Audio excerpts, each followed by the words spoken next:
ദൈവനാമത്തിൽപ്പെടുമാറാകട്ടെ. കഴിഞ്ഞ ആഴ്ചയിൽ ദോഹുള്ള ദൈവജനത്തോട് ദൈവത്തെ ആരാധിപ്പാൻ ദൈവം സഹായിച്ചു. ആരാധനയുമായിട്ട് വളരെ പരിചിതമായിരിക്കുന്ന ഒരു വേദഭാഗത്തിലേക്ക് തിരിക്കുവാൻ ആഗ്രഹിക്കുന്നു. ലൂക്കോസ് വിശേഷം 15-ാം അധ്യായം 20-ാം വാക്യം. അങ്ങനെ അവൻ എഴുന്നേറ്റ് അപ്പൻ്റെ അടുക്കൽ പോയി. ദൂരത്തു തന്നെ അപ്പൻ അവനെ കണ്ട് മനസ്സറിഞ്ഞ് ഓടിച്ചെന്ന് അവനെ കഴുത്ത് കെട്ടിപ്പിടിച്ച് അവനെ ചൊല്ലിച്ചു. ആരാധനയുമായിട്ട് പലപ്പോഴും ആരാധനയ്ക്ക് വിഷയീഭവിച്ചിട്ടുള്ള വളരെ പ്രചോദനമായിരിക്കുന്ന ഒരു വേദവാക്യങ്ങളാണ് ഇതായിരിക്കുന്നത്. ദൈവസ്നേഹത്തിന്റെ ഒരു അനുഗ്രഹിക്കപ്പെട്ട ചിത്രം നമുക്കിതിൽ കാണുവാൻ സാധിക്കും. ആദ്യ പദം ഇപ്രകാരം നാം കാണുകയാണ്: ദൂരത്ത് നിന്ന് അവൻ നമ്മെ സ്നേഹിക്കുവാനിടയായിത്തീർന്നു. ദൂരവേ കണ്ട സ്നേഹം, ലോകസ്ഥാപനത്തിന് മുമ്പ് അവൻ നമ്മെ സ്നേഹിക്കുവാനിടയായിത്തീർന്നു. അപ്രകാരം പാടാറുണ്ട്: ഉലക സ്ഥാപനത്തിന് മുമ്പുള്ളതായ അൻപ്. ആ സ്നേഹം കൊണ്ടാണ് ദൈവം നമ്മെ സ്നേഹിക്കുവാനിടയായിത്തീരുന്നത്. എഫേസ്യ ലേഖനത്തെ പ്രകാരം നാം വായിക്കുന്നു: ദൂരസ്ഥായ നമ്മെ സമീപസ്ഥരാക്കി തീർക്കുവാനായിട്ട് സ്വർഗത്തിലെ ദൈവത്തിന് പ്രസാദമായി തീർന്നു. റോമാലേഖനം 8-ാം അധ്യായത്തിൽ അവൻ നമ്മെ മുൻനിയമിക്കുവാൻ, അവൻ നമ്മെ മുന്നറിയുവാനായിട്ട് ഇടയായിത്തീർന്നു. ആ സ്നേഹത്തിന്റെ ഒരു പ്രത്യേകത എന്നുള്ളത് അവൻ നമ്മെ ദൂരവേ കാണുവാൻ ഇടയായിത്തീർന്നു. രണ്ടാമതായിട്ട് നാം കാണുകയാണ് അവൻ മനസ്സലിയുന്ന സ്നേഹം, എ ലവ് വിത്ത് കമ്പാഷൻ.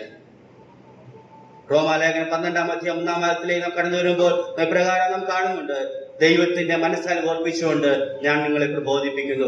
ദൈവത്തിന്റെ സ്വഭാവ വൈശിഷ്ട്യങ്ങളിൽ ഒന്നാണ് മനസ്സലിവ് എന്നുള്ളത്.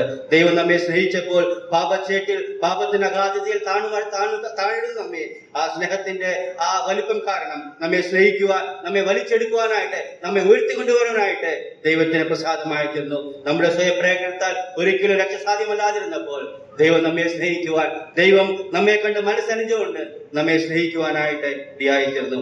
മൂന്നാമതായിട്ട് നാം കാണുകയാണ് അവൻ ഓടിച്ചെന്ന് അവനെ കെട്ടിപ്പിടിച്ചു. നമ്മെ അന്വേഷിച്ചു വരുന്ന, നമ്മെ തേടി വരുന്ന ഒരു സ്നേഹത്തെ നാം കാണുകയാണ്. Seeking love. നമുക്ക് വായിച്ച ഒരു വേദഭാഗമുണ്ടല്ലോ, യോഹന്നാന്റെ സുവിശേഷം 15-ാം അധ്യായം 16-ാം വാക്യം. അവൻ നിങ്ങൾ എന്നെ തിരഞ്ഞെടുത്തു എന്നല്ല, ഞാൻ നിങ്ങളെ തിരഞ്ഞെടുത്തു, തേടി വന്നു. ദോഷിയാമെന്നെ തേടി വരുവാനായിട്ട്, നമ്മെ തേടി ഈ താണം ഒരു ഭൂമിയിലേക്ക് ഇറങ്ങി വരുവാനായിട്ട് സ്വർഗത്തിലെ ദൈവത്തിന് പ്രസാദമായി തീർന്നു. ലൂക്കോസ് സുവിശേഷം 19-ാം അധ്യായം 10-ാം വാക്യത്തിൽ പ്രകാരം വായിക്കുന്നു: കാണാതെ പോയതിനെ തിരഞ്ഞെടുപ്പാനല്ലോ മനുഷ്യപുത്രൻ ലോകത്തിൽ വന്നത്.